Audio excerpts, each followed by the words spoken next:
ভারতবর্ষ এমন একটি দেশ, এখানে সমস্ত রকম জাতির লোকেরা, সমস্ত রকম ধর্মের লোকেরা একই সাথে থাকে। এখানে সম্প্রীতি ভ্রাতৃত্ব বজায় রেখে তারা চলে। এখানে হিন্দু মুসলিম একই সাথে থাকে। হিন্দুরা মুসলিমদেরকে ভাই মনে করে, মুসলিমরাও হিন্দুদেরকে ভাই মনে করে।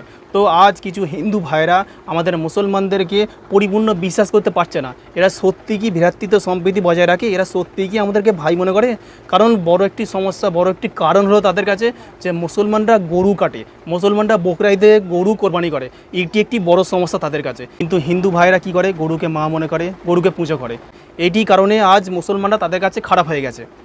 তো আমি মুসলমান ভাইদেরকে জানাতে চাই যে বকরা ঈদে যে সমস্ত পশুগুলোকে হালাল করা হয়েছে, তার মধ্যে গরু আছে, তার মধ্যে উট আছে, তার মধ্যে আছে বকরি আছে, দুম্বা আছে, ভেড়া আছে। এই সমস্ত জিনিসগুলো আজ আমরা রেখে কি করি? শুধুমাত্র গরুটাকেই বেশি প্রাধান্য দিই, যেন গরুটাকেই ফরজ করা হয়েছে। অথচ এখানে এই সমস্ত জিনিসের মাধ্যমেও কোরবানি করা যায়। আজ আমাদের ভারতবর্ষে যখন সম্প্রীতি ভ্রাতৃত্ব নষ্টের দিকে যাচ্ছে, আজ আমাদের হিন্দু ভাইরা এই কারণে আমাদেরকে খারাপ চোখে দেখছে। তো আজ আমাদের সময় এসে গেছে, আমাদের ভারতবর্ষের হিন্দু ভাইদেরকে দেখানোর সময় এসে গেছে যে আমরা সত্যি ভ্রাতৃত্ব সম্প্রীতি ভারতবর্ষে বজায় রাখতে চাই। সত্যি আমরা হিন্দু ভাইদেরকে ভাই মনে করি। মুসলমানরা ভারতবর্ষের সম্প্রীতি ভ্রাতৃত্ব বজায় রেখে চলতে চাই, আমরা হিন্দুদেরকে ভাই মনে করি। আজ দেখাবার সময় এসে গেছে। যদি তারা এই গরু কাটায় কষ্ট পায়, গরু কাটায় আমাদের মুসলমানকে ঘৃণা চোখে দেখে, আমাদেরকে ভারতের সম্প্রীতি ভ্রাতৃত্ব নষ্ট হয়, তো এই খাতিরে আমরা ভারতবর্ষের সম্প্রীতি ভ্রাতৃত্ব খাতিরে আমরা গরু কোরবানি করায় যদি তারা কষ্ট পায়, আমরা কি করব? বকরি কোরবানি দেবো। কোনো যদি কারোর সামর্থ্য থাকে উট নিয়ে আসবে, দুম্বা দেবে।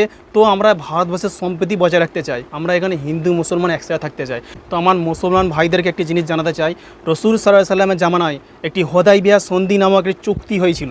মক্কাবাসীর সাথে একটা চুক্তি হয়েছিল যে মদিনাবাসীর সাথে 10 বছর যুদ্ধ হবে না। তো এই যুদ্ধ হবে না, এই চুক্তিতে বিভিন্ন রকম শর্ত ছিল। সমস্ত রকমের শর্তই মুসলমানদের বিরুদ্ধে ছিল।